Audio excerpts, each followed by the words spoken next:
Well, good morning and welcome, everyone. I just want to first, before acknowledging anything, acknowledge your patience. I sort of was running in the back of my mind the fact that we're had the doors held up a little bit for those that were maybe just making it. Going, will I make it in time? Well, you had half hour to.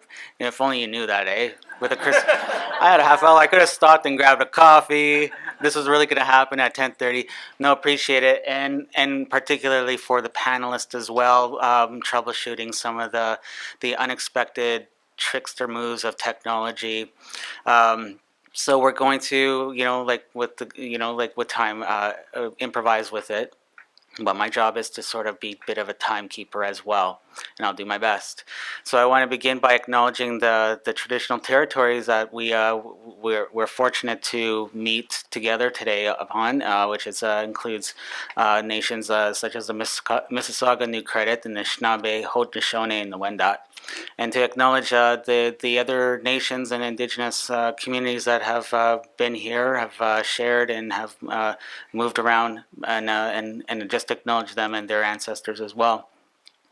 So the format this morning, it looks a little different than what you see printed in the program, and because I like to be sparing with time, I'm not going to talk about myself. That's one thing, but and two, what I'm going to do is ask you to refer to the program for bios. I have the distinct pleasure of sitting among some very accomplished and wonderful panelists who are going to take up some really complex topics this morning. So I would like to just more defer to them to have that space. So I'm going to start by introducing Dr. Yasmin Kandil. Dr. Kandil will be sharing some insights around the journeys of immigrants and refugees in making Canada their new home, and will also be unpacking some of the ethical implications of staging narratives of immigrant and refugee communities, especially when groups of people come from different backgrounds. I'll pass it to you. Thank you. Good morning, everybody. I want to thank the organizers, Natalie Alvarez and Rick Knowles, for organizing this symposium and for giving me the opportunity to come and present here today. For those of you who don't know about the practice of applied theater, I've chosen to give you a little bit of a definition by James Thompson. Applied theater is a participatory theater created by people who would not usually make theater. It is a practice by, with, and for the excluded and marginalized. It is a theater that translates and adapts to the unfamiliar. And I've chosen to give that definition because not a lot of people understand the relationship between applied theater and theater. And so applied theater is really when we take theater out of the context of what we might in applied theater call the conventional modes of creating theater, such as having a director, a playwright, actors, and we take that into the community and we jumble those hierarchies so that sometimes we're working with people who have never done theater before, or we're working within contexts of centers or communities where we don't necessarily have a theater like this with lighting and sound and designers and all of that. There's also a sister practice to applied theater that's called drama and education. And drama and education was established in the 1930s. And it was mainly to take theater into the classroom to further the curriculum. So teaching different subject matters through drama. And the reason that I mention this to you is because the people who created drama and education were very skeptical about the use of personal stories when they worked with their students or participants. And most of the people who worked in drama and education then moved into the practice of applied theater in the 1960s. And that's when applied theater started to have some kind of recognition, because those were the people who were publishing about this work. So this work may have very well been practiced in other parts of the world, but not a lot of recognition has been given to it. And so some of those restrictions or fears about using personal stories were actually in the scholarship and the literature of applied theater.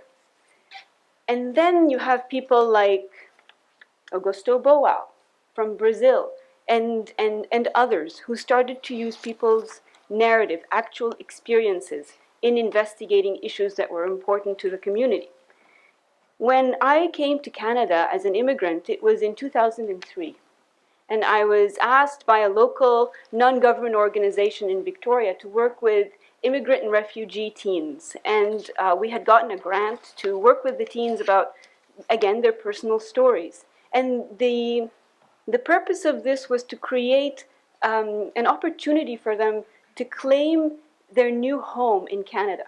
And when we started working with them, they wouldn't really open up about the hardships that they were facing, but more so, they had a really difficult time claiming the right to bring their memories from home into their new Canadian lives. Because they were teenagers, they had a difficult time fitting in.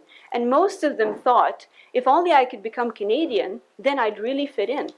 And we were actually challenging that and saying, actually, if you bring stories from your home, this might make you feel that Canada was actually more accepting than you might feel that it is right now. And so as soon as we started to bring their memories from home, the process opened up quite significantly. And it's as though the kids blossomed in the process. So beyond the memories from home and celebrating that history from them, then they started to get into what was challenging about their settlement process in Canada. And within that, I started to learn the ethics around how to elicit personal stories, how to make the participants feel safe, and how to handle the story so that the teller is always in a powerful position to navigate the story, to tweak it within the performance if they want to pull it out altogether if they've moved past it or they don't feel comfortable about it. And so I turned to somebody that's called Jan Cohen Cruz, whose scholarship I really admire, and I'm going to read from this slide right now.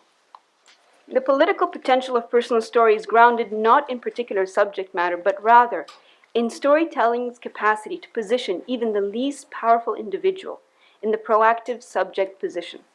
For personal story draws on the authority of experience. Everyone is an expert on his or her own life. And so when an opportunity came that another local NGO, non-government organization in Victoria, was calling for people who were immigrants to submit their stories of immigration. They wanted to create a play about that. And that particular organization I had worked with before, and I knew that the people in it, they'd already practiced applied theater. And so when the opportunity came for me to submit a story, I decided to go for it. I thought, wouldn't that be interesting if now I could see what the process might be like from the inside, from a different perspective. And I included in this story something I'd never shared before whenever I spoke about my experience as an immigrant. A good friend of mine at the time had said to me, "Why are you leaving that particular aspect of your experience out?" And I said, I think I just haven't reconciled with it. It was a traumatic experience, and I was maybe ashamed of it. And so in writing this narrative, I decided to include it.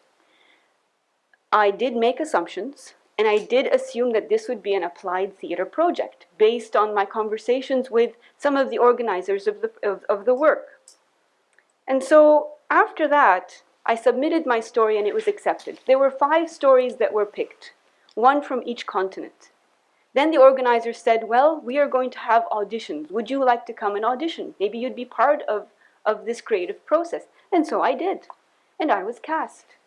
Again, I had a lot of assumptions, having been inside this process for so long, that the experience would be about devising, people coming together, creating a play based on some of those narratives that were collected, and that there would be some agency to tweak, to pull back, but to be involved in the process of the creation. Well, I was surprised, because I arrived on the first rehearsal, and there was a director who was a non-immigrant, there was a designer who was also a non-immigrant, and there were 4 other people besides me who were reading. And those 4 people, they might have come from different ethnic origins, but they were all born in Canada. And we were reading a script that had already been compiled. And the script was based on the 5 stories that were submitted. And the director, who was now also the script creator, had pasted segments of each of the stories into the script. And so the script was supposed to be a direct address, with each character relaying part of the story to the audience. And guess who I was playing? I was playing the woman from Egypt. yours truly is the person second from the right. Another surprising thing was I was asked to put on an accent to signify my ethnic origin from Egypt. And all the others were told to do the same. And so I questioned that, and I said, but this is my story, and I speak like this. So so they left me alone. They said, okay, you'll speak that way, but everybody else has to put on an accent. And then another thing happened. I was asked to wear Nefertiti's mask. And I thought, is this your symbol of an Egyptian person, Nefertiti? And they thought, yes, it would look great. And so I realized that this was a very different process than I thought it would be. Now let's come to the biggest point of contention, and which will be the one that I will explore today. I know that there are several issues here, but for the purposes of today's presentation, I'm going to just zero in on the one issue, which is when I handled this script for the first time, I looked at it, and there I was speaking the lines of the story that was traumatic for me. The lines were right there. And there was no introduction at the beginning as, this is Yasmin, she is the writer of this story, and she's the only immigrant in the room. Perhaps we could ask her some questions about what it feels like, or etc. None of that. We were all given the script, we were all asked to be actors in that moment. And with the few directions of please add an accent there, etc. And then I began to read. And as I started reading, I read the lines of my traumatic incident. And I began to sweat. And I froze. And I felt a deep sense of embarrassment that here I was amongst people I don't know. And I'm sharing some of the most private, intimate details of my life, and in a very removed way. And so I decided that I would talk to the director afterwards and say what that felt like for me, and possibly offer something to remedy the process. I felt like if I could just sit with the other actors and tell them, this is my story. It was hard for me to tell it, and this is part of what makes me who I am now. Perhaps some of that shame and embarrassment of having been through that experience would be taken away a little bit. So the director said, no, this is not that type of work. And so I took that.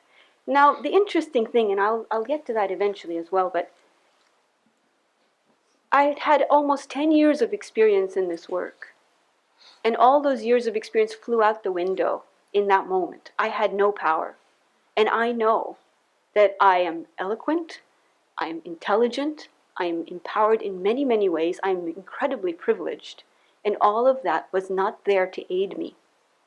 And so I wondered about all those participants that we invite into the process, who don't have all those negotiating skills, who don't have all this insight into theater. What would they do? How would they feel in a moment like this? And that's why I decided to do some research about it. So, when the director moved on and did not acknowledge this, I went back to her again and said, every time I'm on stage speaking those lines, I am very uncomfortable. Can I please have an opportunity to talk to the actors? She said, okay, next rehearsal. Well, that never happened. And by then we were already in rehearsal number 7 or 8, and we had a few more to go. It was only an 18-day process, and then we would open. So I didn't want to walk out on this. But I did decide that I was going to make very good use of this experience. So taking an inspiration from Jill Bolte Taylor, she's a neuroscientist who had a stroke, who was able to study the mechanisms of how her right brain took over when her left brain shut down during the stroke. When she got better, she wrote about it. It's a great book.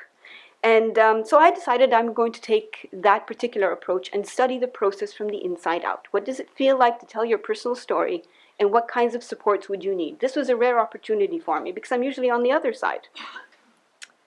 And so, excuse me, because this is very little writing on my screen and I'd like to be able to read it. So, when I looked into the literature of all this, so Razak claims that it is the act of listening to the story that embodies the liberatory potential of storytelling. Thus, to enact dialogue, the challenge is in the reception, the hearing, the seeing, the feeling, the emergent response. in this dialectic, there is a third space, the borderlands. At these borders, participants' differences are amplified as we look for a place to meet each other, for a connection, for a bridge. And for me, I understood that if I were just given the opportunity to speak to those other actors who were my comrades on stage, I would have felt a little bit of support. And I needed them to listen and to understand what that experience was like for me. And in furthering this research, I also looked at what happens next.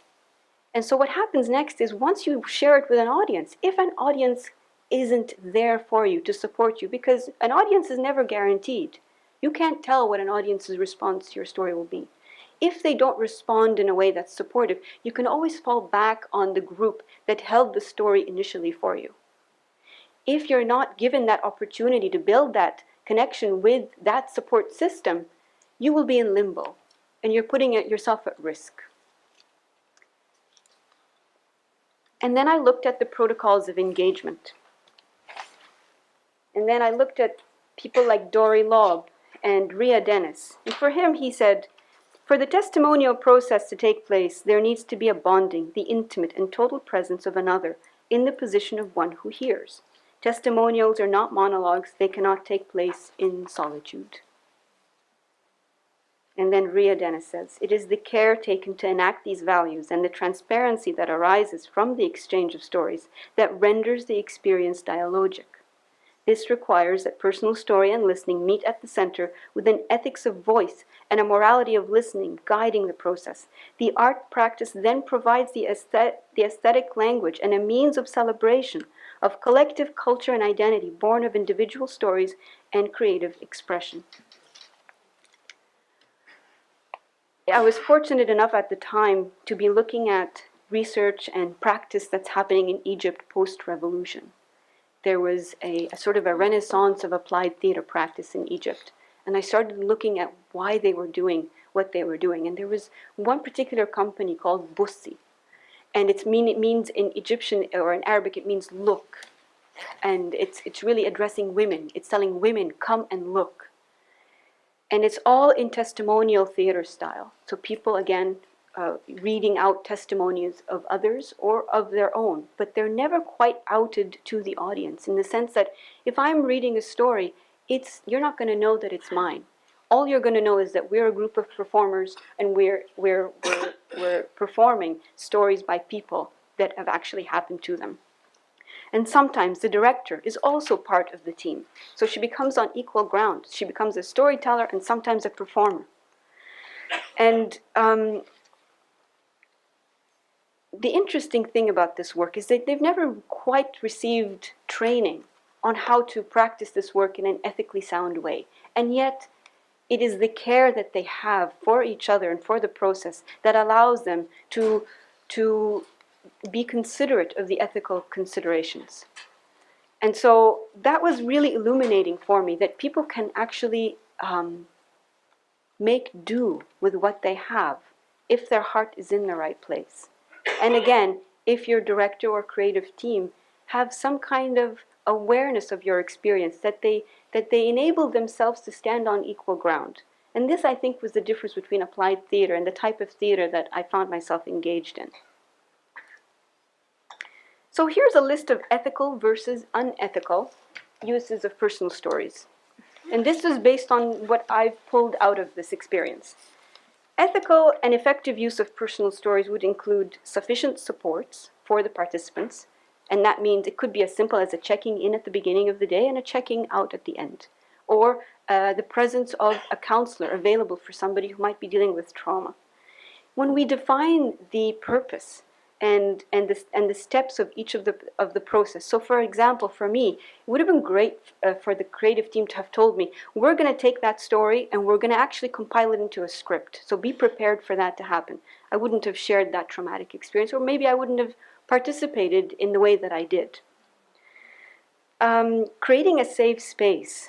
And that can actually be, again, as simple as there's a space to talk about this experience. There's a space to pause. We don't have to be charging on with memorizing lines and movement and dances and accents the entire time. making the invisible more visible. So what is it that we're not talking about? Let's actually make that come to the surface. And raising awareness, and as in taking this opportunity to tell others that this is a delicate experience, and these are the steps that we must take to practice it ethically. And the unethical use of personal stories would be when participants don't feel ready to share certain aspects of their lives, or when project goals don't match the participants' needs, or when there are insufficient supports available, or when stories are used to further an agenda not set out by the tellers. I also looked at a fellow practitioner called David Diamond, and he's based in Vancouver. And he was doing a play called Corporations in Our Heads when I happened to stumble upon his performance, which was basically a space where he would invite audience members to come on stage and create theater with him about the impact of corporations on manipulating our minds. And so he would basically work with non-actors the entire time. I was appalled by his practices because he didn't take the time to explain to the participants the rules of the game, and the way that he was prompting them was quite driven by his agenda to create a performance. And so I thought maybe this is a one-off. So I followed him to Vancouver. I first saw his performance in Victoria. I was taken aback, and I thought maybe this is just different. This is maybe very unusual. So I went to Vancouver for the second performance, and again, my suspicions were confirmed that something was deeply wrong in the way that he practiced this type of work. See, these are some of the things that he told the participants. Make a shape with your body about the loudest message the corporation is saying to you. Turn this message into a character. Now be a little more creepy. Please don't explain, just make the shape. It's not your job to fix it. Your job is to be in the mess. And finally, he said, you've given me nothing to work with. And that is in front of a whole audience watching. So I wondered, when do people actually sign that invisible contract when they come into a place like a theater performance or a community-based experience? Oh, I'm going to have to read. Oh, here we go. The parameters of the silent contract are never defined. The participants are not quite familiar with the language of image theater and the creative theatrical expression in the case of David Diamond's work. What is the facilitator or joker agenda? Is it to create a good show? Is it to entertain the audience? Is it to entertain the participants? At what point does the process become exploitative of volunteer participants? And then I looked at the roles and responsibilities and the implications of this work. So some of the suggestions that I have is clearly define the project goals ahead of time to all parties. Develop a clear outline of steps in the process, the beginning, the middle, and the end. How will the personal stories be utilized? Cultural competence, choice of director and creative team to support the representations of culture, race, and identity. Create a safe environment for sharing, build group connections, introduce the language of theater. Honor personal stories. Carve out a space in the process to acknowledge the teller's experience, confirming with tellers how stories are being used in the performance and the process. Safety measures, a counselor present, checking in, ensuring adequate support is provided for participants throughout the experience. And I'm going to close with Julie Salverson's quote. She says, becoming a witness is a process, and sometimes we err not on the side of intrusion, but of paralysis. The result is theater, pedagogy, and scholarship that fails to risk the dangers of sitting together in practices of engagement. When does responsible listening become a monologue due to a listener's silence or paralysis? Thank you.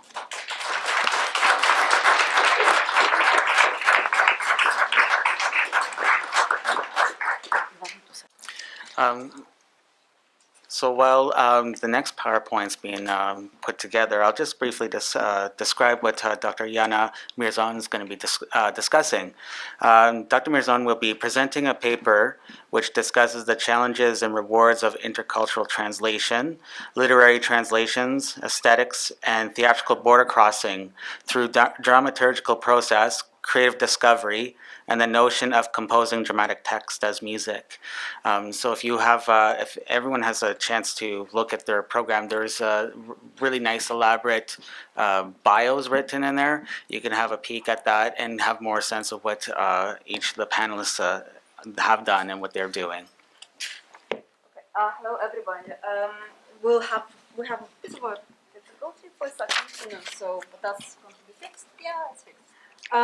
So my name is Jana Mir, and I would like to say thank you to the organizers for. I would like to say thank you to the organizers too for inviting me here.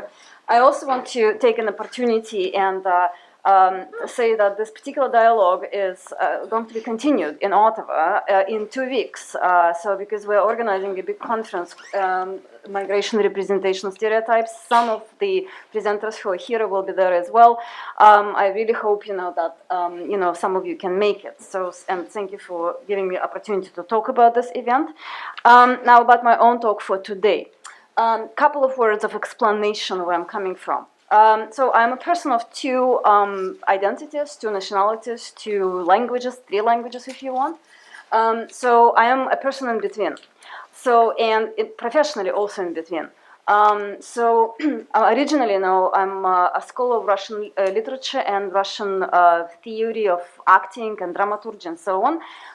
And later in life, I'm also, a scholar of exile, theater exile, and migration and so on.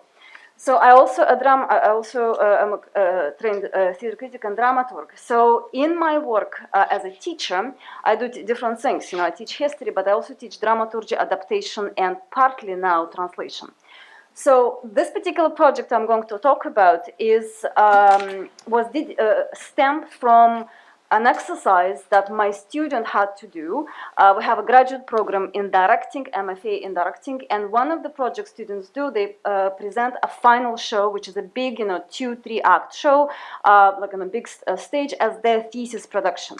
So the director, Nick Leno, a young, aspiring and very talented director, so he was interested in 19th century comedy. And we suggested that he would look at the play by Nikolai Gogol, the Russian famous writer, and you might know him as the author of The Government Inspector or The Inspector General, this masterpiece. We suggested that he would look at another play called The Marriage or Marriage, So, and just, as a little exercise, for his thesis production. Nick read the play, he really liked it. Unfortunately, he couldn't find a translation that was speakable or rather, actable, if you want, for young students, mostly Anglophones, mostly unilingual people. And the translations that he found were heavy, text-based, literal translations that probably were loyal to the original, work, but were not useful for the actors. So at the beginning of September in 2016, we found ourselves looking at the task of creating a text that would carry the enigma of Gogolian comedy, into the contemporary English and into the contemporary rhythmical universe, of, young Canadian actors who are supposed to act it. So my talk is about that, and I begin. So Vladimir Nabokov, another Russian writer, Russian-American writer, once wrote, "The idea of a literal translation is more or less nonsense. What should be worked out in a new language is not only the mere contact between the words, but their exact position in regard both to the rhythm of the line and to one another. As it is in recognizing poetic structures and rhythmical patterns of the original and moving them into new linguistic context that the task of a translator lies." Nabokov believed to translate poetry, one should not translate its separate words, but its rhythmical designs and patterns. Translating for theater, I argue, we should similarly treat any dramatic text as poetry, whether it is written in prose or in verse. So despite the common belief that it is the cultural context that often predetermines the shortcomings of literary translations, as the audience does not know historical cultural context, it is the play's rhythmical structure, its pace, alternations of speakers' voices, pauses and silences that is the most vulnerable to the act of theatrical border crossing. Hence, if translating for theater, it might be not possible to keep the source's text contextual references intact, it should be possible to recreate its visceral and somatic potential in a new language. This potential can be discovered dramaturgically as the practice of relational translation. a translator reimagining both the source text and the new one as music. Naoki Sakai theorizes this approach as co-figuring difference, not necessarily at the process of bridging distinct cultural contexts, but as searching for rhythmical patterns of the original designs within the new cultural and performative context. This idea finds echoing in Rick Knowles' definition of new interculturalism that involves collaborations and solidarities across real and respected material differences within local, urban, national, and global intercultural performance ecologies. Relational translation serves as an example of this new interculturalism based on co-figuring difference on stage. It assigns special agency to the actors, whose objectives become to recreate the complexities of the original through their on-stage behavior, using translated words as a blueprint of their characters' intentions. A good translator, Nabokov wrote, must have as much talent, or at least the same kind of talent, as the author he chooses. He must know thoroughly the two nations and two languages involved, and be perfectly acquainted with all details relating to his author's manner and methods. Also with the social background of words, their fashions, history, and period associations. The translator might possess the gift of mimicry and be able to act the real author's part by impersonating his speech, his ways, and his mind with the utmost degree of verisimilitude. To translate for theater, in other words, is to reroute the original text in a new language, using the work of actors and designers as active participants in the process. In the following, I briefly define the working principles of translating relationally and describe dramaturgical choices I and director Nick Leno made to bring the phantasmagoria of Nikolai Gogol's comedy The Marriage to its Canadian audiences in Ottawa 2017. So this picture is not from the production, but there will be more coming. From the original one we just finished a week ago. Mikhail Bulgakov, the other Russian writer, spoke of a playwright's laboratory as a 3D box of a writer's mind in which the fictional world of a future play appears as a movement of bodies, objects, and space. The box is full of sounds. The characters' movements are accompanied by a sound score that includes their dialogue and on-stage and off-stage sound.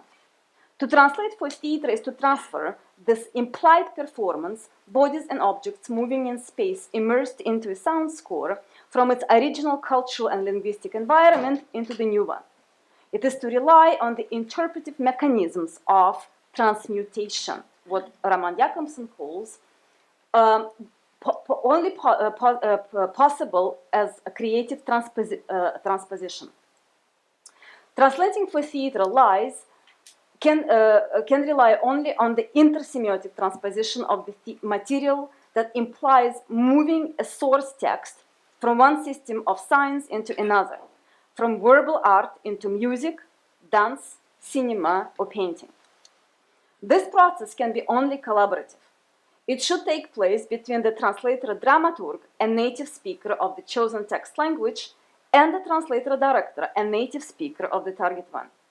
It is preferred, of course, for both partners to be bilingual and well informed of the theatrical traditions in which the source text originated and of those into which it will be moved. In this process, the task of the translator-dramaturg is to identify and expose the rhythmical patterns and the inner pace of the original, whereas the task of the translator-director is to reimagine its rhythmical and semantic equivalence in a new language.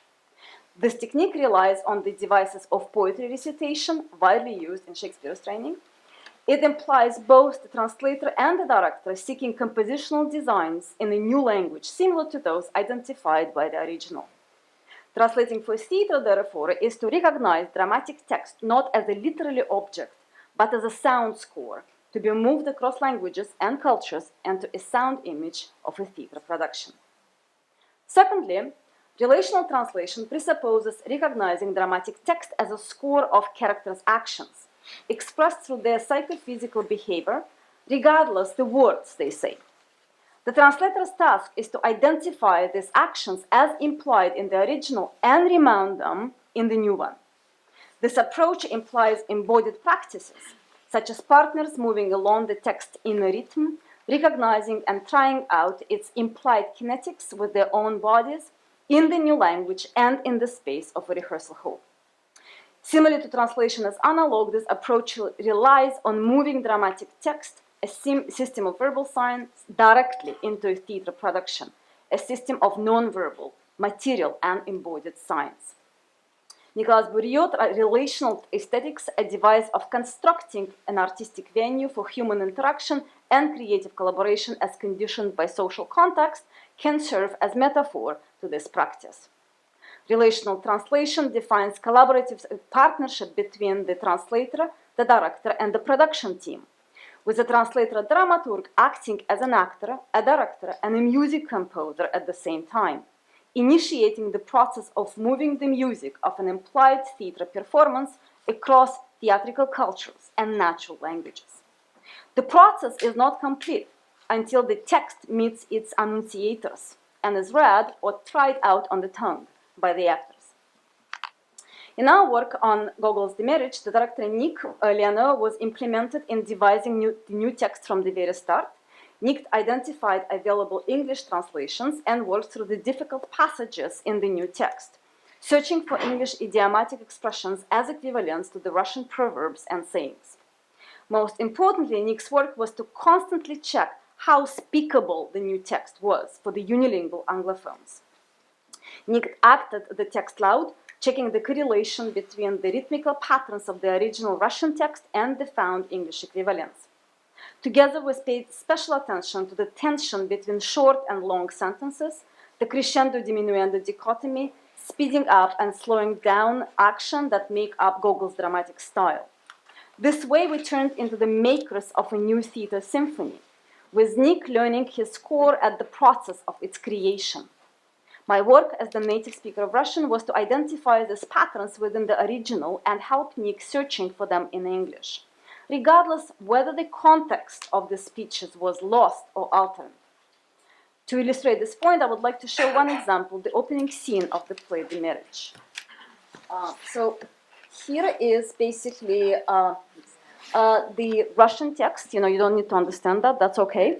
So the text in the red is the names. It's a scene between the Podkolyosin, the master, and Stepan, the servant. What's important here is to see the visualization of the dialogue, right? So what you see here is a very particular alternation of lines, the length of lines, the punctuation, and what's interesting, to understand here is that Podkolyosin, the master, has longer speeches, and more question marks, right? So which indicates that he is unsure of his situation, that he's seeking help or information. Whereas Stepan, uses very short sentences and never asks questions, which indicates that the character does not want to engage in the dialogue and is not interested in participating in it, right? So the humor is in that particular situation. So the humor is between the action, what happens between the characters, and the way it's expressed in language, So, of course, there is semantic aspect to that, and you need to work on this, but the structure is very, very important. So this is the English equivalent. I'm not going to read it for you, but see what we did, we tried to preserve exactly that pattern, exactly that kind of form. So creative conditions of relational translation should be discovered every time anew, as it is possible the approaches we found working on the text of Gogol might not apply to the text written by another Russian author. According to Vladimir Nagobokov, again, a translator of Gogol's text should remember that the essential feature of his writing is irrationality, the characteristic to be discovered anew through the act of translation. In the short story, The Overcoat, Gogol's irrationality forms the tragic undercurrent of an otherwise meaningless anecdote. Irrationality is organically connected with the special style in which the story is written. There are weird repetitions of the same absurd adverb, and these repetitions become a kind of uncanny incantation. There are descriptions which look innocent enough until you discover that chaos lies right around the corner, and that Gogol has inserted into this or that harmless sentence a word or a simile that makes a passage burst into a wild display of nightmare fireworks. Gogol's plays are constructed on similar principles. Irrationality marks his social satire, physical comedy, language, and character types, all the elements that make up his grotesque and phantasmagoria. So, a little bit of context. Considered to be an encyclopedia of comic devices, Gogol's plays do not carry elaborated plots. Often, as Boris Eichenbaum says, the Russian critic, there is no plot at all, but only a comic situation, serving as an impetus or pretext for the elaboration of comic devices. In The Marriage, for example, Gogol engages with the conventions of Roman comedy by turning its rules upside down, making the familiar structure and characters strange. Written in 1833 and produced several years later, The Marriage is an anecdote about a bachelor, Podkolyosin, on the marital quest. It borrows from Roman comedy its characters and conflicts which rest with the unequal social status between a suitor and the bride, often with a female character being of a lower class or even a slave. Gogol engages with this convention by making his protagonist a government functionary, a new upper class of the 19th century Russia, and his bride, a merchant's daughter dreaming of a nobleman. But Gogol's characters are only petrified poses. They are dominated by the ever-playful spirit of the artist himself. Hence, an important layer of Gogol's satire has to do with its historical context and characters' behavior, the environment that would have to be either lost or modernized regardless the audience's language. And that's my Russian scholars, colleagues go not happy. Translating this text relationally is to reinvent its fictional world in a new temporal context, which could relate to the original only to a certain extent, indexically and by ostension. The other important, so this is the production now. The other important convention of Roman comedy is its festive ending, with a dance celebration of the newlyweds in the grand finale. The marriage, however, does not end this way. When Podkolyosin jumps out of the window, he leaves his bride and other characters standing astonished in their shame and disbelief. Gogol used this device in his masterpiece, The Government Inspector, in which the ending revealed the characters standing defenseless before the advent of the punishing power. In The Marriage, Podkolyosin's jump belongs to farce, not tragedy. So its mute scene carries moralizing, not cathartic functions, an element of anecdote. As Ferianti tells us, although sometimes humorous, anecdotes are not jokes, because their primary purpose is not simply to produce laughter, but to reveal a truth more general than the brief tale itself. The value of an anecdote is in promoting understanding of a social, cultural, and economic phenomenon. Translating relationally is to preserve the play's genre as it determines the arc of the character's development and often contains the play's message, no matter what other losers might be imposed. Irrationality is at the core of Gogol's dramatic language. The rhythms, the composition, and the pace of his characters' dialogue, the way the speeches are related to each other. Eichenbaum calls his idiosyncrasy skaz, an oral form of a literary narrative or the author's personal tone as encoded on the page of his literary works. Gogol's skaz includes the actual elements of speech and verbalized emotions. Sentences are devised and put together not according to the logical speech alone, but more according to its principles of expressive speech, where articulated sound, mimicry, phonic gestures play a special role. Hence, the phenomenon of sound semantics in Gogol's language, the phonic envelope of the word, or the acoustic characteristics take on significance quite independent of logic or of concrete meaning. Articulated sound adds its acoustic effect, assume priority as an expressive device, the feature that cannot be lost in translation. A verbal mimicry, comic skaz, comes in two types, the one that narrates and then the one that reproduces. The first creates an impression of an even flow of speech, the second often concealing an actor. So the skaz here becomes a kind of play acting by a system of articulated gestures of various kinds. So there are 6 elements of skaz, which I'm not going to name because I'm running out of time. Puns, absurdity, sound effects, intonation, sentimental and melodramatic speech, authorial speech, all connected in important for Gogol. The task of a relational translation is to identify these idiosyncrasies in the original as a form of pre-inscribed performance with a pre-established order of gestures and intonation, and recreate them in a new one. In life, Gogol was enchanted by the practice of theater. He approached his own plays as an actor by reading them out loud in a chat-like declamatory style. Gogol's humor, therefore, is not a form of narration. It is a form of declamation, with Gogol himself emerging as a theater performer who hides his ego behind the comic mask. It originates within the rhythmical structures of his texts. Implementing Michael Chekhov's acting training, his advice to enact dramatic text according to its inner rhythmical structure can help practice theater translation relationally. As Chekhov explained, rhythm is the relation of form to content. When we live in the intellectual content, we are nothing more than nurses who speak to the audience. But the same content becomes a piece of art when we express the content with rhythmical means. The rhythm, then, is the content. Recognizing the rhythm of a dramatic text as its content is the major strategy of relational translation. The task includes, and here it's on the slide, recognizing the rhythmical design of the original as suggested by its punctuation, breaking text into new bits of action so each sentence would acquire a clearer objective, and reading the text loud in its original and finding equivalence of this gesture in a new language. This new sentence must include a sound gesture similar in its performative power to Michael Chekhov's psychological gesture, and a device that stems from the text, originates in the actor's imagination, transforms into his or her movement of action, and is manifested in time and space.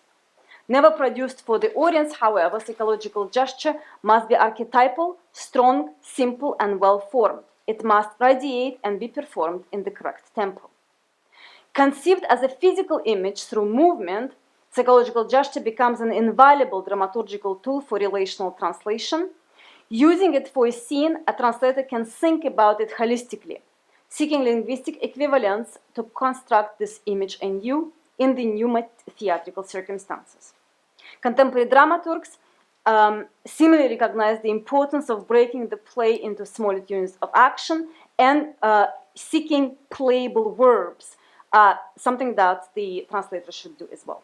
So to conclude, in the process of relational translation, most likely the social, historical context of the play will have to be lost, in favor of making the new script dynamic, engaging, and speakable for the actors. To reveal the essence of Gogol's humor, Nick and I opted for theatrical references we shared. As we were uprooting the action from its historical and cultural context, we were constructing a temporal theater universe based on the characters' objectives and functions, stemming from commedia dell'arte paradigms, a theater technique well known both in Russia and Canada. Translating relationally was to also accept that as theater is temporal and ephemeral, so are theater translations, as they must be made anew for contemporary to them audiences. In this aspect, relational translation is similar to new play development. It takes into account the material conditions of a future production, including its geographical location, producers, designers, and audiences. At the same time, the translation team should embrace a possibility of a failure, as it is very possible that the new text will not be a copy of the original, just it's another version. In this, relational translation is similar to intercultural theater practices as understood by Eugenio Barba, who proposed to walk along the rhythms and musical patterns of the source text, creating the dance of a translation in the new theatrical language. Thank you.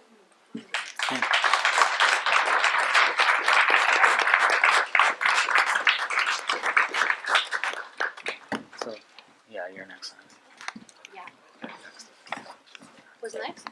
Did we switch the order? Oh, okay.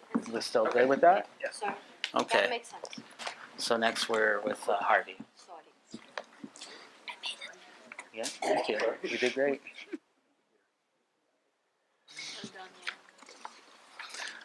All right, so two very fascinating different looks at this topic that I'm sure you're in your mind trying to synthesize. And I think Dr. Harvey Young will be able to take us into new directions now as well. Dr. Young looks at the potential influence that theater inspired by activist networks and movements can have in the vision of stereotypical stage representations and the creation of a new, inclusive, culturally pluralistic aesthetic. So I'll pass it to you. All right, awesome. Thanks. I am going, hey, it's great to be here. Again, day two. Yeah, so I have sort of two versions of this. I'm going to give you the shorter version, right? So I'll give you, and Spy here can attest to the fact that I actually have a 20-minute version that I emailed, which is this one, but I'm going to work my way through it. Yeah, so I think that this is a great moment right now to think about cultural diversity and interculturalism. And thinking within the U.S. context specifically, there's great anxiety around sort of like the future of culture, right? And anxiety exists actually on both sides, on both sort of parts, both sides of the political aisle. On the one side, there's this concern over what does the porousness of borders and the arrival of refugees and the centering of the urban over the rural mean, relative to what is identified as a U.S. culture, right? And then on the other side, there's a great anxiety to this increase in racist and prejudicial rhetoric, hate speech, which has permeated and worked across borders here, and, as evidenced by the many advertisements you see sort of nonstop on television about sort of hate speech occurring in Canada to work against that. And there's also the anxiety around funding within the arts within the U.S., right? The call to defund the National Endowment for the Humanities as well as the National Endowment for the Arts, thus leading these protests to save the arts because the arts can save you. Here for this conference, I want to sort of begin by taking this call, which you can see on the screen here, that was offered by Rick and Natalie, as well as Sue and Peter, to consider, to think of culture as a practice rather than as an identity, and that's the full call right there. And I think that's a very important point. It's important to take the approach of thinking of culture in a non-essentialist framing. What Nick and with Natalie and Rick, sort of the new J-Lo, or want to do is they want to encourage us to consider the process and the practice of articulating a way of being in the world and socializing with others, right? They remind us that culture is what we make, it's what we do, what we wear, what we enact, as well as sort of what and how we share. Culture is a fashioned project. It's constructed and continuously reconstructed through the choices we make and the stories that we choose to tell. So I want to let that sit. And even as we acknowledge this, I think it's very important for us, that we do not entirely untether culture from notions of identity. It is our collective acts, as well as the witnessing of the enactments of others, that informs our self-image and felt sense of belonging. Furthermore, it is the social environment in which we live, the arena within which culture gets played and replayed, that situates and orients us. Culture impresses itself upon ourselves. It marks our bodies in a way that does not determine experience, but structures it in quite similar ways. Indeed, culture is a doing, it's an enactment, but it's also something that we carry within our bodies. Now, much of the scholarship on intercultural theater celebrates the artistic work of Ariane Mnouchkin and Peter Brook in the 1970s and 1980s. It applauds an avant-garde aesthetic that embraces and integrates an allegedly foreign other into a performance praxis that results in the creation of new performance forms. And as the scholarship lauds past practice, it seems to mourn the state of interculturalism in the present. So here on the screen I have Patrice Pavy's a question: does intercultural theater still exist, right? And I did think of the yin and yang of intercultural scholarship. There's Pavy, and then there's Knowles, right? Right, and what he's arguing here is, and he'll say it just a few sentences later in this 2010 article, that yes, tongue in cheek, absolutely, intercultural theater still exists, It's everywhere, in fact, but what he's critical of is he's critical of what it looks like. He argues that essentially the presence of political correctness, right, has begun to sort of change and shift the, to reduce to some of the adventurous spirit that people have had in terms of creating these alliances, and he longs for an older form of theatrical creation. So he argues that the result of this sort of limitation is sometimes a bland and non-controversial theater, and he wants it to be pushed a lot more. My research centers on race and performance in the borderlands and a few other projects, but I'm working a couple of books right now that will inform related to intercultural theater that will be sort of tied into this conversation here. But for today, for the purposes of this conversation, I want to situate intercultural theater within a larger category of devised theater. Admittedly, devising suffers from its own definitional projects, and problems. So I convened a group of devised theater practitioners in Chicago, and none actually agreed upon what devised theater actually is, right? So it's problematic to sort of to that link. And I also want to sort of tie it into notions of community engagement as well. Because I believe that there is a process-centered core that connects intercultural theater devising and community-engaged work. To appreciate their contributions, it is often helpful to learn about their development, the experiments, the negotiations, and compromises made in the rehearsal room. The process is often as important as the end product. In centering the process, it is helpful to consider how intercultural theater engages an audience. Susan Bennett in Theater Audiences reminds us that the process of intercultural theater needs to be made legible to attendees. It is not sufficient to simply invite in socially responsible theatergoers and assume that they will understand the intentions of the company. And she writes, and I have this on the screen here, what is often obscured to the audience is the performance history of a seemingly intercultural theater experience, end quote. That history needs to be represented. It needs to be made available to attendees. Failure to do so risks the possibility of establishing the audience as a kind of cultural tourist, and that's her phrase, or a cultural voyeur, essentially folks who are always kept at a distance from the cultures on display. Bennett asserts that the manner of construction, or what she calls, and here I quote, the complicated cultural trajectory which has brought the work to the point of performance, end quote, needs to be revealed. I interpret this call as an insistence that intercultural theater creation requires the presence of a dramaturg. Representing the imagined audiences, the dramaturg should attend to their need to glean aspects of the development process in order to better appreciate the performance. The dramaturg must maintain the ability to imaginatively see a production as if for the first time.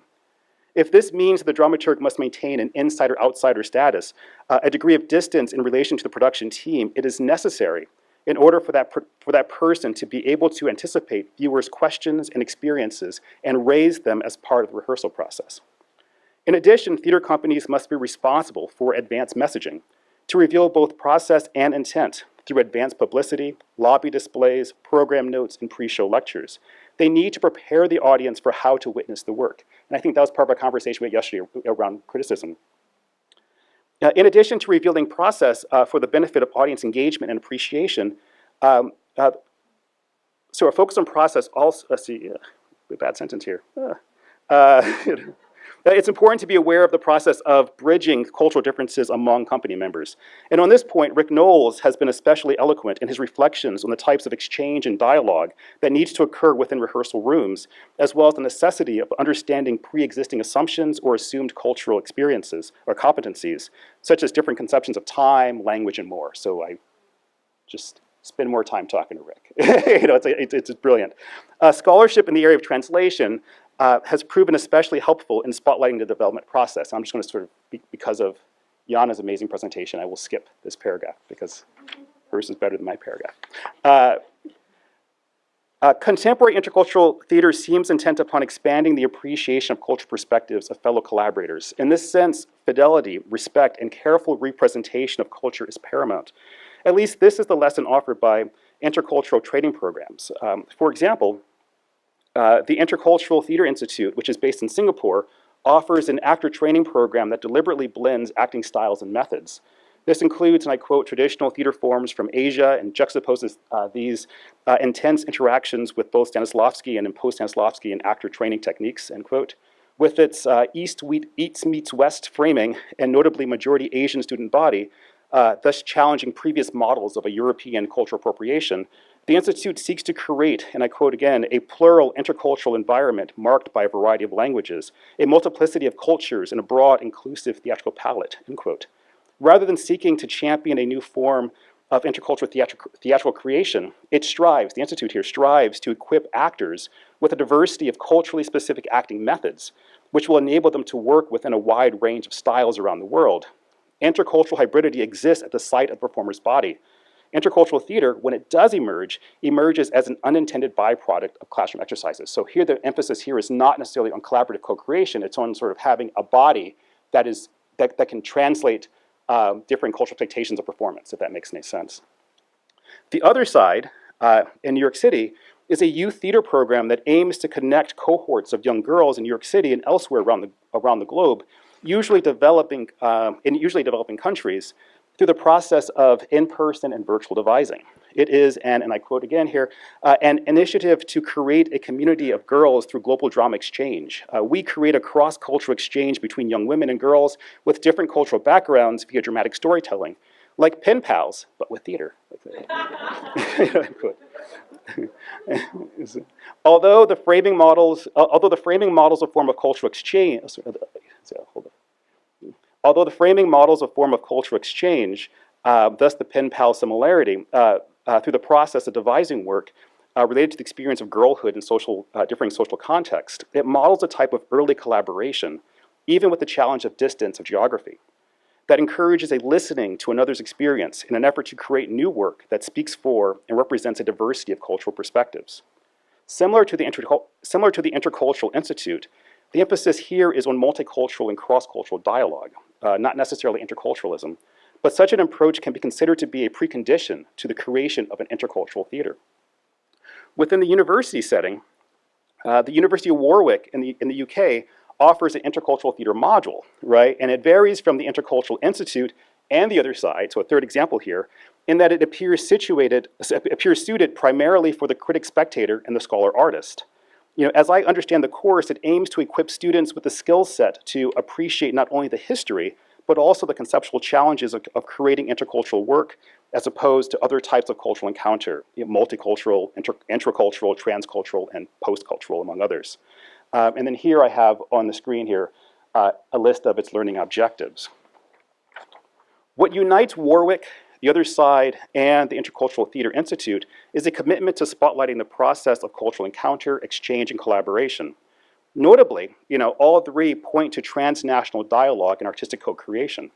Now, I do not want to make international cultural exchange a precondition of intercultural work. To do so would overlook the everyday types of collaborative, devised work that exists regionally and unites individuals across lines of age, gender, ethnicity, religion, physical ability. It is also important that we acknowledge that intercultural exchange frequently occurs within marginalized communities whose differences often are denied by scholar artists and artist scholars who are unable to see their variability. For example, it is possible to conceive of First Nations, Black Canadian, Latinx Canadian, Asian Canadian theater independently as inherently intercultural. These categories are capacious, often reflecting different histories of immigration and inland migration, alternate circuits of diaspora, and divergent religious beliefs and social customs. So under the big umbrella of intercultural theater, we might consider sort of Black Lives Matter inspired theater, for example, and I ask a question. So can intercultural theater that consists of First Nations identified individuals standing on stage talking about their First Nation identity exist as intercultural? And I believe so, right? So I just want to make that intervention there.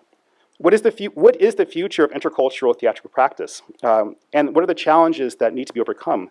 I believe that there is value in aligning interculturalism with other existing theater approaches that are community-focused and specialize in collaborative co-creation. Why not conceive of interculturalism as part of a spectrum that includes devised theater practice as well as community engagement? All are process-centered with the aim of creating new work inspired by dialogue and exchange. And this is evident when you look at Chicago's Free Street Theater, which, in fairness, is just kind of fill in whatever sort of old, long-lasting intercultural theater company that is your favorite. It's like there's nothing particularly special about this group, but they're great in a way that many others are. Founded in 1969, Free Street is one of the oldest continually running theater companies in Chicago.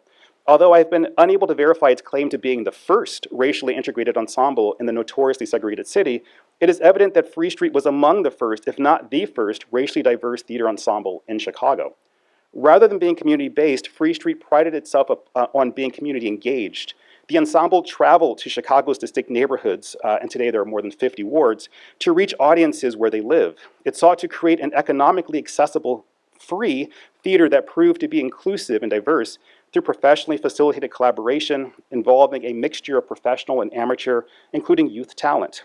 Today, Free Street's theater, resembling its founding intent, reads, and I quote, "Free Street Theater creates performances by, for, and with a wide range of participants, challenges ideas of where theater belongs and who belongs in the theater, and uses theater to ask questions, prompt dialogue, and build community."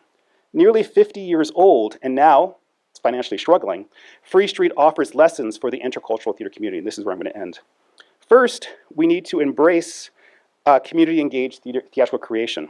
Unfortunately, the narrative on intercultural theater too often overlooks the diverse street-level theater, often expressions of community activism, that preceded the rise of culturally elite, avant-garde aesthetic presented in museums and on world-famous stages.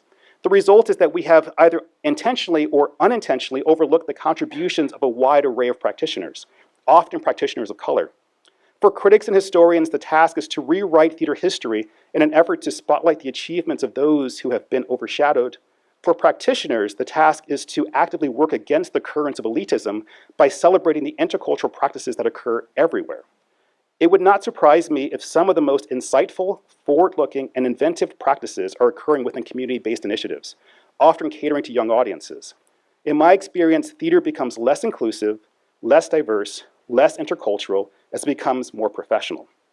Second, we need to develop intercultural criticism to engage theatrical practice. In Chicago, Free Street struggles financially, struggles in part because the arts grant funding structure requires theater reviews to serve as testaments of quality and significance.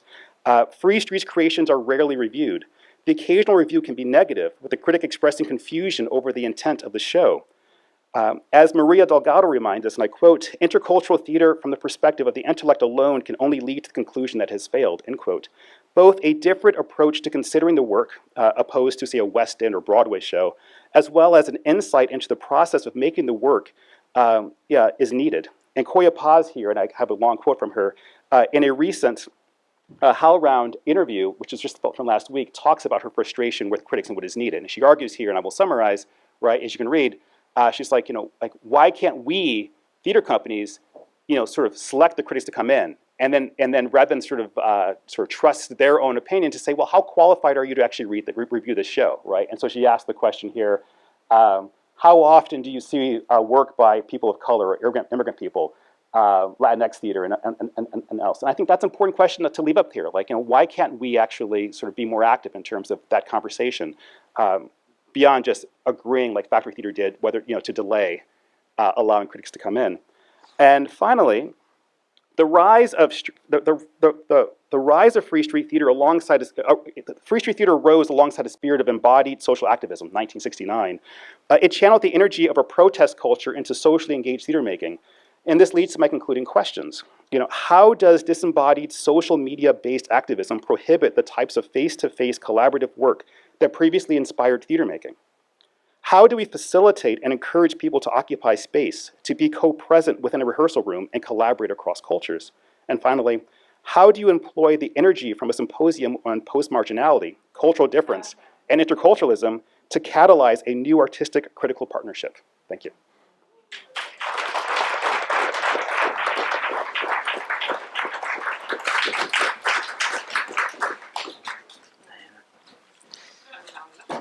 Great. Some great springboard questions for our next panelist. Dr.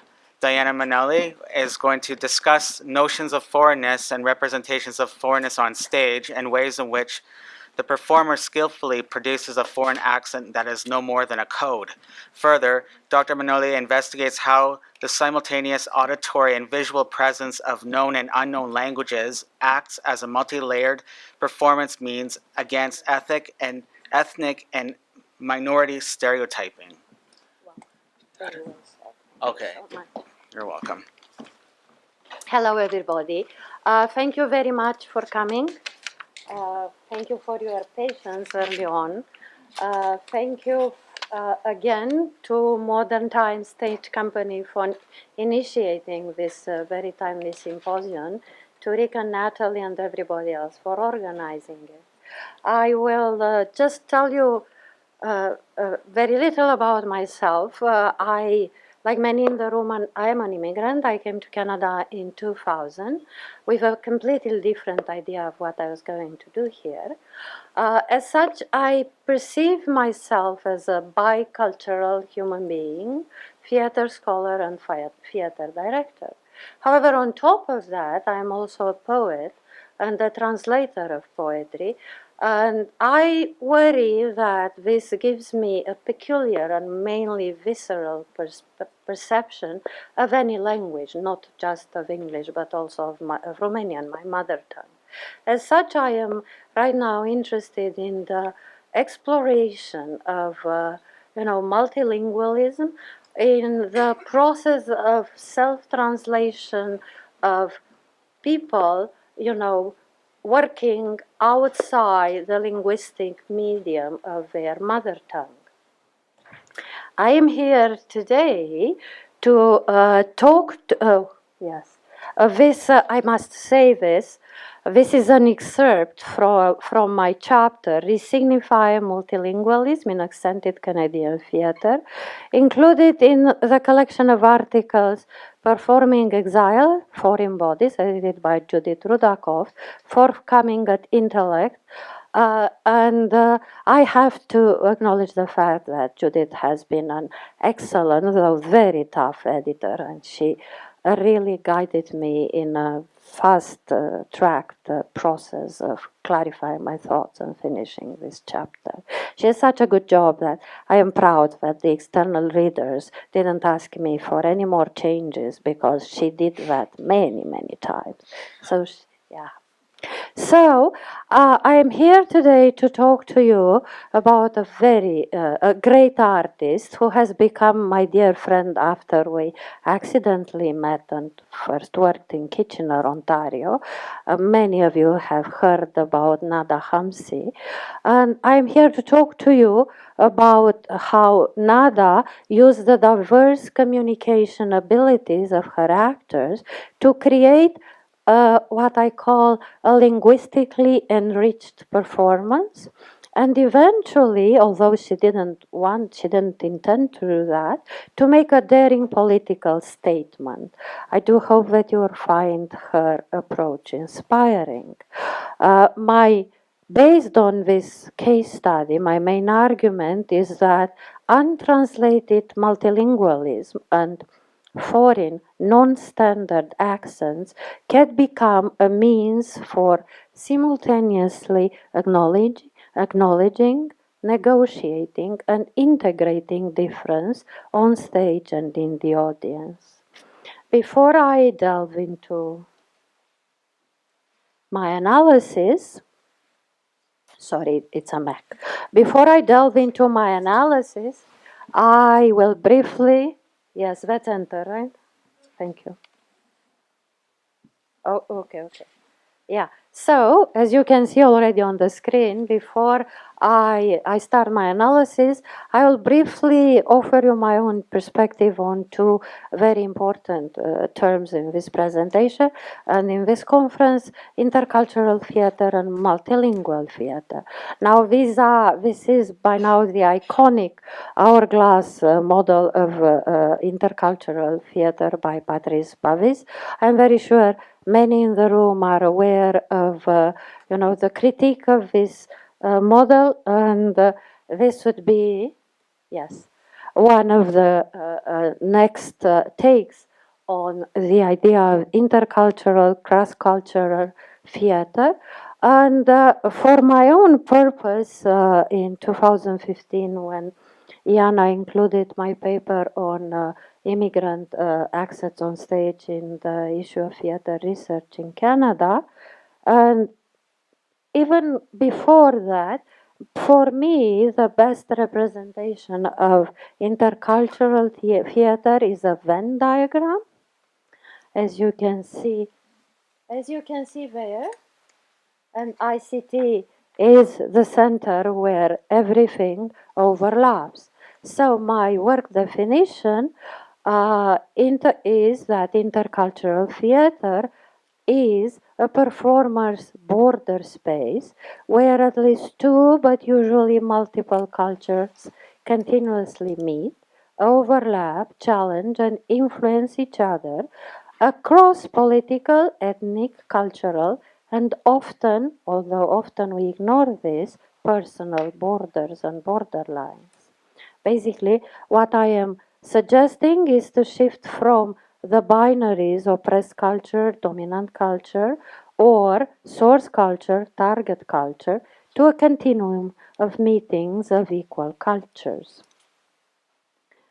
Similarly, I hope you do recognize the parody in the image I have chosen for this slide. The critical discourse on multilingual theater is still in the making, while its treatment differs greatly in relationship to the context in which it occurs. In the 2016 English edition of the updated Dictionary of the Theatre, Patrice Pavis, for example, mentions the case of post-colonial performances by authors, actors, storytellers writing in the language of the colonizer, English, French, who sprinkle their lines with words and jokes in one or more local languages that most of the spectators do not understand. The complicity among the bilingual spectators is intentional on the part of the artist, as it effectively subverts the authority of the imperial language and implicitly grants the natives an ephemeral superior position. Now, for the purpose of this talk and of my study in general, I define multilingual theater as a theater in which a significant part of the play is written and performed in other languages than the official language of the country where it is produced, not shown. I'm not talking about festivals. I do not consider multilingual theater the plays in which foreign words occur only occasionally, or the plays, not even the plays in which translations are already included in the text, not as translations, but as summaries offered by other characters. Also, sorry, uh, as an immigrant, I don't consider multilingual theater the shows in which actors speak with a different non-standard accent, of course. Now, I will not go into details, but this is just a reminder that these problems, as Harvey told us, they are not specifically Canadian, and as more and more immigrants are immigrating, even to post-communist Eastern European countries, the problem of accents and foreign immigrant actors is becoming a problem that is general over the world. This is just a reminder that a lot of immigrant actors, at least in the past, have chosen to work in a more visual kind of theater. And for me, the climax of this is Marina Abramovic's performance, which was silent. So I would say that she pushed that to the limit. Now, Hamsi, Nada Hamsi chose a completely different artistic and geographical opposite artistic approach, and I would argue that her trajectory validates John Lee's distinction between international migration and transnational diaspora, between a radical and in many cases a singular break from the old country to the new nation, and respectively, quote, multiple circular and return migrations. So, Nada basically started by being an audible and perceiving herself as an audible minority, as an immigrant actor, by being advised to learn the Canadian accent, and she chose to do it different. What is even more interesting in my view is that she was the first female professional mime in Syria. So before immigrating, she has chosen not to use language. And after coming to Canada, she actually became a text-based artist. So she's nada. 10 more minutes. Okay. That's bad. Yeah, sorry. Anyway, so I will rush. This is so she did this in two ways as a performer. As a performer, and this is the paper I mentioned before, she basically performed in Black Spring two characters. An American character, supposedly talking with with a standard American accent, and an Iraqi immigrant writer, right, supposedly talking with an accent. And I made a huge mistake to ask her, to ask her, how did you feel about performing an American character with a foreign non-standard accent? And she started yelling at me. And if you ever heard Nada yelling, it's not funny. Anyway, and I was feeling, revolutionary with my question, and she proved me wrong. And she said that she never for a second thought of her accent while performing her character. She only thought about what she was supposed to do to bring that woman to life. So my argument in my previous paper is that basically she treated her own accent as a floating signifier, like her own body.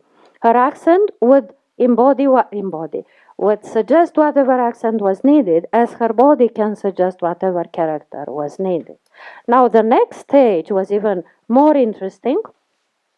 She wrote and directed this show, and I do feel that basically she shared her own idea of artistic freedom with everybody, the actors, the audiences, and so on. In my view, the most original aspect of this show is the fact that Hamsi does not reenact external and internal exiles as discriminated or misunderstood audible and cultural minorities, which is the common narrative of exile in Western countries, but as simply human. She achieves this through two main devices. One, the absence of accented speech, and two, the presence of untranslated sound and visual multilingualism. Dahel Faraj is a theater artist from Iraq who is a political refugee to Canada. They met, and the show tells his story after hours and hours of research interviews from his childhood until the moment when American soldiers killed his two sons and father, taking them as enemy fighters for some reason, although they were on a school bus. Anyway, in the show,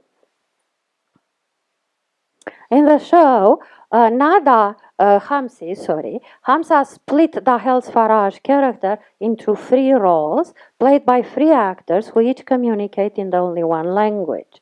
Furthermore, in the 2015 unpublished play script, which she emailed me, she identified each character by their spoken language and name of the performer, attesting to the importance of the communication means.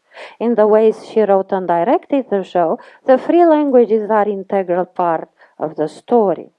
Among other Canadian scholars, Professor Rick Knowles and Ingrid Mundel note that the attempt of, quote, ethnic, multicultural, and intercultural theater to encourage, not simply acknowledge difference, to forge new hybrid and diasporic subjectivities in representing culture as fluid and interconnected rather than atomized and fixed as a response to the dehistoricized, difficult word, and tidily demarcated representation of ethnicity in Canada Canada's official policy of multiculturalism.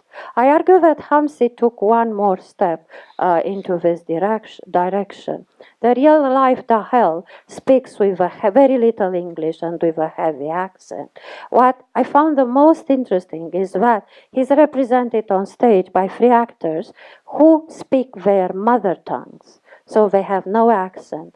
There is Iraqi Canadian Adil Hussein speaks in Arabic, Canadian born Varik Grimes in English, and Nada introduced as a third language American Sign Language, and Modela Kurzet, her performer, was born deaf to deaf parents. According to my research, we can identify dialects and accents even in the sign language. Thus, I argued that Modela did not have an accent because sign language was in fact her mother tongue. Then, the multilingual three-headed Dahel is thus reenacted as a son, a husband, a father, an artist, a victim of international politics, but he is not an audible and cultural minority defined by alienhood, which, according to Katarzyna Marcianak, is, quote, always envisioned as the opposition to the self and conceptualized as undesirable difference. Second, Nada Hamsi simply ignores on stage the fact, and her actors, I mean, as a director, she made her actors comfortable enough to ignore on stage the linguistic differences. They talk to each other, they interact with each other without knowing the general content of the lines, but none of them, I mean, they do understand English, but they don't speak Arabic, and none of them understood American Sign Language. For example, in the wedding scene, Grimes, as young Dahel, comments and answers in English to the lines Hussein, portraying his father, delivers in Arabic. They both react to the sign language of Kurzet, who is the bride. I find this very interesting. So in the show's paradigm, understanding each other, despite the linguistic differences, allegorically returns communication, in my view, to a biblical pre-Babel Tower age, when all people supposedly spoke the same language. She's doing two more things. She introduces Arabic, and I'll summarize what I wrote, in order to create a feeling of a community for her Arabic-speaking audiences, which were a lot at the time in Kitchener. Now this, in that sociologist Abram Deswan identifies four levels in the hierarchy of the global language system: peripheral, central, supercenter, and hypercenter, with English being the hypercenter language in the globe right now, Arabic as supercenter in his hierarchy. In Canada in 2001, English was reported as the mother tongue of nearly 58% of the population. In the same year, Arabic was in 8th place, with 400,000 people reporting it as their mother tongue. What happens in the show is basically that Arabic displaces English from its superior position because Nada decided not to translate the lines in Arabic. In two, because the Arabic script gives much more information. It contains jokes, interjections, and cultural references she decided not to include in the English version. Thus, the bilingual English and Arabic spectators suddenly have the privilege to understand everything that is being said on stage, and that's important. Now I have to finish. Yeah. Now, the next stage of her experience is that using American Sign Language, also, which the two actors and most of the audiences didn't know, she manages then to displace both the English-speaking and the Arabic-speaking spectators, because we did not understand American sign language. That helps her do two very important things. First, we have become equally oppressed because we had no idea, we couldn't understand the English speaking and the Arab bilingual spectators. Second, treating the essay character and performer in the same way as the Arabic and English dahel, deconstructing the perception of hearing impaired people as a physically challenged minority and reasserted their own self-perception as declared by the World Federation of the Deaf. Quote, deaf people don't consider themselves as disabled, but rather a cultural group with their own traditions in cultures, which we also heard yesterday. In this way, the show used multilingualism to inspire two types of exiles. External exiles, Dahel is a political refugee, and respectively internal exiles, the deaf people. Third, from the perspective of performative semiotics, the presence of ASL in the show successfully challenged the prejudice that a traditional sound language would be superior to the visual system of communication used by the hearing impaired people, reminding us that in fact the non-verbal communication is actually closer to the true nature of theater. I will end by saying some of the audiences complained that they didn't understand everything. Other audiences said that it was actually funny to hear other people laugh without knowing why they laughed. A lot of audiences had troubles with the non-narrative structure of the show, and eventually some people really enjoyed being exposed to different untranslated languages. I can only tell you that when Dahel, speaking in Arabic, was expressing his huge pain that his sons and father were killed in Arabic, the fact that I didn't have to decode language gave me the opportunity to actually feel his pain on a subconscious level. And and this is the beginning of my chapter, I had the same reaction at 16 when I was watching a recording of a Grotowski monologue, by a Grotowski performer in an invented language. And I thought, I didn't feel anything. I was 16 and I was embarrassed. And then I tried to stand up, and my legs were not there. Like the monologue in a language that didn't exist actually managed to find its way directly to my subconscious. The Arabic lines about the pain in Arabic, about losing your children and parents, gave me the same ability to access the real pain without thinking of language of words. Nada said, and that's what she told me years ago, that her accent is irrelevant because she's an actress, and as an actress she can perform a tree, a stone, and her accent doesn't matter. And if her accent would ever matter to her, she would feel she failed. And she became a transnational performer. Recently, she was in Tunis performing. I just want to show you. I am a poet, as I told you, and this was the introduction. So, in September, my joke is the following. If I am deflowering English on the website of the Canadian Parliament, I think we are fine and things are changing. Because this was the poem that was selected as poem of the month of September, and this is how it's called, Deflowering English. And the Parliament's translator actually did a cultural translation, and he translated it as deflowering French to preserve the idea of being an outsider to Canada. Okay.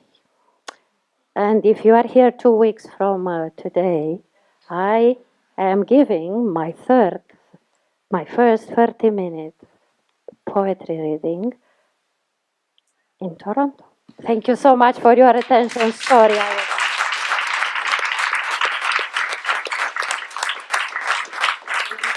No, it's great. So, to be honest, knowing how these things typically go, I must absolutely commend the panel for adhering so strictly to my time guidelines. I wanted to make sure that we had enough time towards the end for yourselves to engage with some of these large themes and topics that each one has spoken to. I'm wondering if there's anyone here who has a burning question that they'd like to pose to anyone on the panel.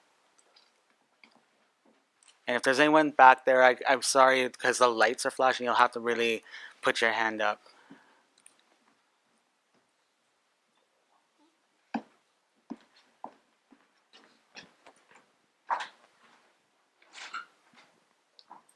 Thank you. Thank you to all the panelists. This has been a really fascinating way to start the day. My question is regarding the idea of the dramaturg in intercultural performance and part of their role as providing access to the audience on ways to read the play.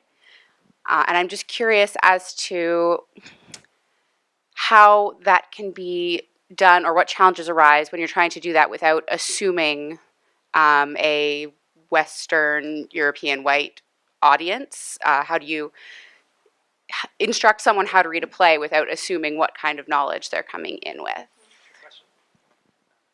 Does anyone want to take this? Did you want to take this? Mic. We need the mic. Yeah. Yeah. This one's attached. So. Yeah. So, you answer that, Rick? I got it. Yeah, I mean, it's a good question. That, I mean, so what is the like? Are you imagining a single idealized audience member, right? And then by imagining that person, are you then disallowing a bunch of different other cultural perspectives? That's a challenge. I was taking it from the other approach, right, which is that sometimes in the process of being so integrated into a production team, that it could be more challenging for you to see the, how a person is observing it for the first time, right? So I think that, it's trying to hold on to, that sort of sensibility as an observer, witness, audience member, to be mindful of, will what we're doing be legible, to others? And oftentimes I think it's a matter of reflecting what's occurring within the rehearsal room, right? So sometimes, there are choices that are being made to bring people together as part of a team, and then making sure that some of those choices, some of those conversations are made available to an audience member coming in, so they can see, okay, this is how we're thinking about temporality and time. This is how we're thinking about language. This is, do you see what I mean? Without having to imagine, just kind of one, sole spectator. Is there anyone else who wanted to answer to this, or there's a question over here? Yeah. Thanks. Okay. Unless there's anyone who wants to add, no? Okay. Thanks. Hi, my name is Lynn, and I have a question that is really for Harvey, but I wanted to thank all of you. I found the papers today really interesting.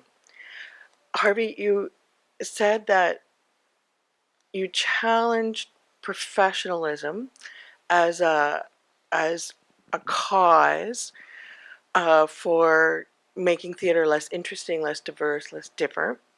So what do you see as the reason for that? How does that happen? What's the process of it? And then with the idea of professionalism comes making a living at something. And how does your statement juxtapose with that? Yeah, absolutely, it's a good question. I have a really good friend of mine who is kind of named Jim Lasko. He founded this theater company called Red Moon, and one of his sort of many observations that I found sort of rings true is he felt that the higher the higher the sense of cultural prestige of a theater, a sense of cultural prestige for a theater was sort of tied into the distance from the street, right? So it's like, the more you walk away from the street, the more doors you're going through. That's when it's sort of vaulted and elevated, right? So the street to the stage distance, right?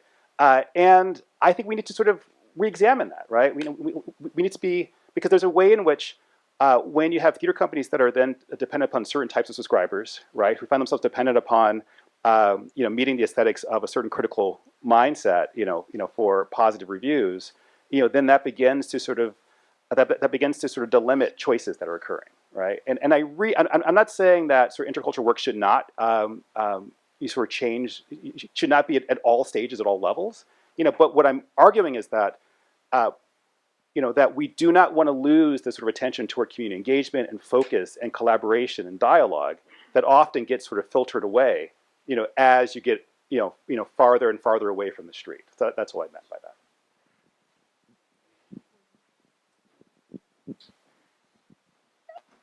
I think I could just chime in. Actually, I found myself very provoked by Diana. You took us to this place of provocation, this idea that the English speaker is ousted from this very privileged place of understanding. And to me, I wonder, in terms of this process of making oneself legible or comprehensible, we always seem to be speaking with this tacit assumption of an English-speaking audience, right? This dominant culture. There's always an implied dominant culture in that process of making oneself understood. And yet, connecting beneath all of these talks, and especially to Shelley's talk yesterday, I'm struck by the immense creative potential in not making oneself understood or not expecting to understand, right? Those spaces of incomprehensibility. And because on what terms do we make ourselves understood? And this connects to what I witnessed in the workshops connected to this overall event, where Sohail and the directors whom we have among us today were allowing actors to speak the Beckett text in their mother tongue. And Sohail was very adamant about the fact that when the intentions are clear, when the gestures are clear, there is a kind of understanding that's happening, and great comedic moments are emerging just on incredibly different terms, on a completely different kind of territory. So I wonder if you have any thoughts about the creative potential of not understanding and inviting audiences to understand differently on different terms. Hello? Yeah. Thank you so much, Natalie. This is a great comment, and I would like to make distinction. This is not about experiments with any invented languages that Brooke and others have done, where, we all know that we will not understand. So we are equally outside the sound discourse, and we are equal. This is about a show that actually uses free, real languages, and that puts us in the situation to have pockets of understanding, of pockets and of not understanding. And the political conclusions have been mine, because when I asked Nada why did she choose Arabic, she said, because I'm an Arabic language writer, and of course I really wanted to write the jokes, and why didn't you translate them? Oh, it would have taken so much time, it would have broken the narrative. Now, why would I do that? And why did you choose to use American Sign Language? This is the language of muted pain. And also about these people, whose children were killed by American soldier. And the storyline is that he's trying to bring the United States to court, and no one wants to do that for him, for the soldiers killing his family. And then they offered a chocolate bar to the crying mother. Like literally, this is what happened. Anyway, so about American Sign Language, she said, I wanted to use it because their pain, it's a language of silence, like their pain was silenced. And then she said, I wanted to give his story as big of an audience as I could. And she knew about 10 deaf hearing impaired persons who came and saw the show. And so it is not a language experiment. It draws rather from Artaud's theories about accessing, our deeper inner selves and allowing ourselves to enjoy. It's not, what I'm trying to say is not communication beyond word. It's not about body language. It's about being together in a room and allowing ourselves to feel each other's pain without thinking of words. Do I make sense? Yeah, and it worked for me. And it worked for many other people in the room. Thank you.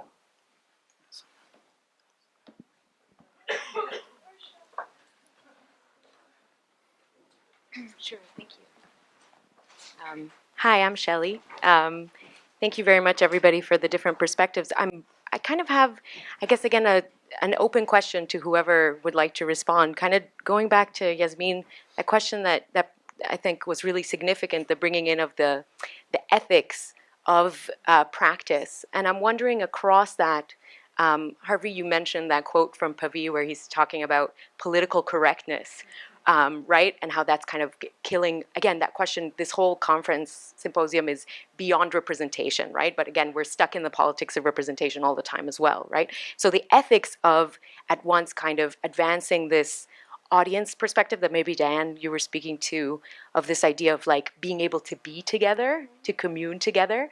And what are the ethics of that, again, across presumed understanding, presumed versus potentially failure to understand, which is one of my provocations to you, right? That, again, that question of how can we be ethical audiences when we see things that we might misunderstand, but think, again, through political correctness, I often think we're meant to feel like, well, if I'm feeling warm and fuzzy things toward you, then it's okay, right? If I'm going to draw this in because it's going to elicit an empathetic response from me, then it's okay. And just again, just as a provocation for us, how can we be, if it interests you, how can we also engage in that, not only as theater makers, but also as audience, as theater critics and academics who are thinking about this stuff? How can we talk about these artists' works without appropriating their work and the complexity of that work when we're, presenting it in our academic papers and how we're kind of codifying what the work is doing? So thank you. So I guess,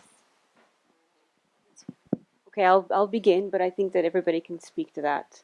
I think your question was loaded. There were so many layers to it. But I'll address the ethics of being an audience member, and I'll tell you something that I believe that applied theater. There's Juliana Saxon and Monica Prendergast wrote a book called Applied Theater International Case Studies, and in that book, they've decided that there were 33 genres of applied theater. And so when I started to teach first-year students about applied theater, I decided there may be a simpler way for them to begin to understand the relationship between what we do as theater makers, the people that we work with, and what we expect from our audience. And I would say that there are 4 types of theater transactions, let's say, if we were to look at applied theater. You've got theater that celebrates, you've got theater that responds, you've got theater that informs, and then you've got theater that provokes. And sometimes they intertwine.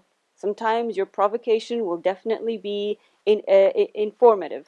And sometimes your celebratory theater is also a theater that responds. Oftentimes, when you're dealing with other people's narratives or a particular issue that you're passionate about, you will find yourself gravitating towards one of those forms of theater making. If you are aware of the type of theater that you're creating, then you will be aware of the ethical implications that are attached to that. When you're creating theater that provokes, naturally you know that you're going to be demanding something of your audience. And how are you going to hold the space sacred for them? It's different than when you're celebrating. Celebrating is when you're making a community that naturally is invisible, they become more visible. You're celebrating something that people don't know much about. And there isn't much of a danger in the engagement there. And then I'm going to look at Julie Salverson's work and her scholarship on witnessing. I am a witness to the narratives that I'm working with as a theater maker. You are a witness to what I've presented on stage. And in that witnessing, there's an implication. And you have to bear the responsibility of that implication. And it's different from one audience member to the other, but this is a lot of the work that I've looked at in Egypt. The post-revolution applied theater movement is all rotating around the idea of witnessing people's suffering. And in that, they're almost recreating that utopian space that they felt in the 18 days that they camped out in Tahrir Square. Everyone that I've interviewed about this, they said this was a utopian dream. It slipped away from us. The revolution has failed. And yet, they're coming to these theater spaces to now acknowledge the societal wrongs that people have never wanted to bring to the stage. Violence against women, female genital mutilation, etc. And they're asking the audience to become witnesses of these narratives with an idea that you will walk away feeling the responsibility to do something about it. And in that sense, of course, it's theater that informs and provokes. That's how I would see it, but I'm sure others would see it differently. Yeah, I agree completely. I just want to switch a little bit to a different story because my story is a little different. So I think that the question of ethics, when it comes to staging canonical text, and I know that the word canonical text masterpiece, whatever I know, is a little irritating right now. But I would like to remind, maybe, explain why I think, there is, why this masterpiece is called a masterpiece. I think that picking up a play by Shakespeare, Gogol, Chekhov, Ibsen, I don't know, Mahabharata, why is it important today is that just to remind us that those works of art speak to the most essential existential issues and problems of the human behavior. And of course, the context can be different, but I think that the ethical position of whoever is working with those works is to recognize that essence.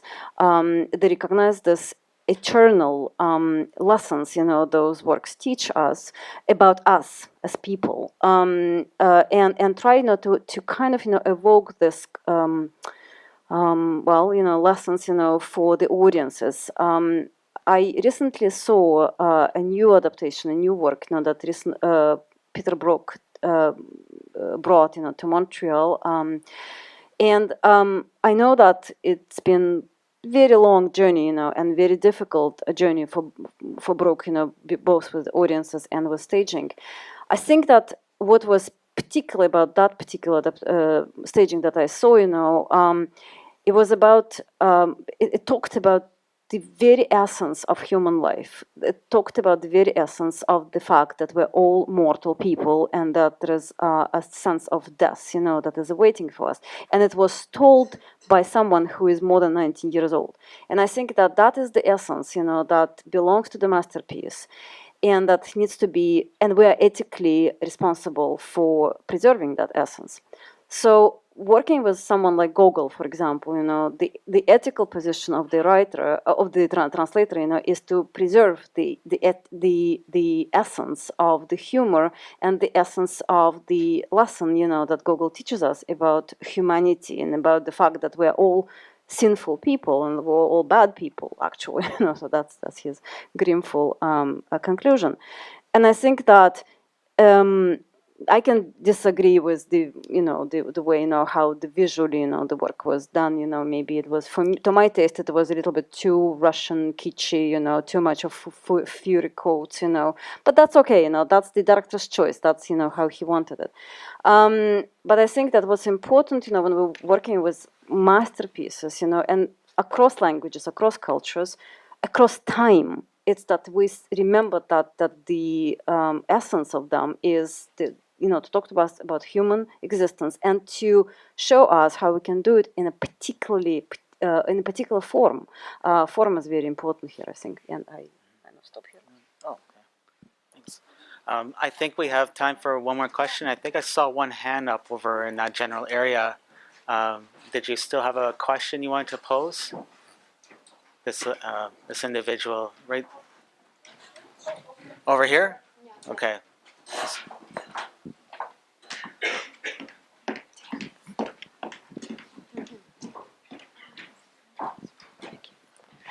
Hi, my question is for it's about translation, and within translation is there not also interpretation? And with interpretation, are we not always betraying the original text in some way? And can you speak to that? Thank you. Question.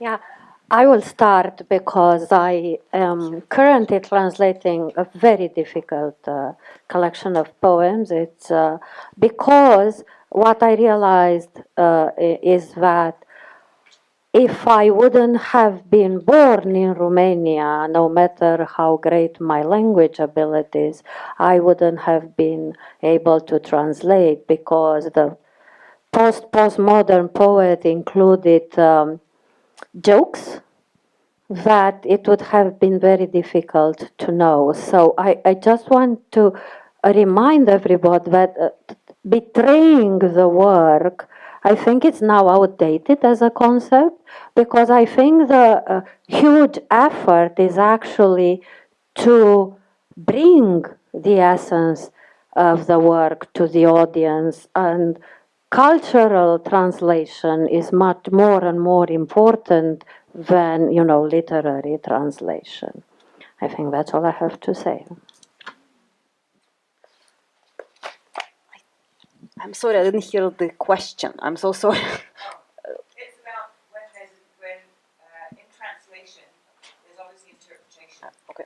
And in interpretation, we're not portraying the text. But just to answer your question, there's always a subjective element. And so you may feel that you're not portraying the original text, but someone may translate. So what I'm also wondering is, if there's one translation, there's thousands of translations. Yeah, absolutely. And absolute interpretation, subjectivity is what you bring in. You bring all your experience into that. And that's what I said, for me, we have to be generous, understanding that your translation is good for this moment, for this production, for this situation. Tomorrow it's going to be something else. Tomorrow will be different group of people, different group of artists, with different interests, different preferences, and that will be fine, okay. So I think it's going back to the ethics, right? So it's the fine balance between probably trying to translate the essence of the material as you understand it, as many people share that. And there are certain dramaturgical moments, where the essence, is. For example, genre, right? You have to follow the genre, otherwise it's not that play, it's something else, right?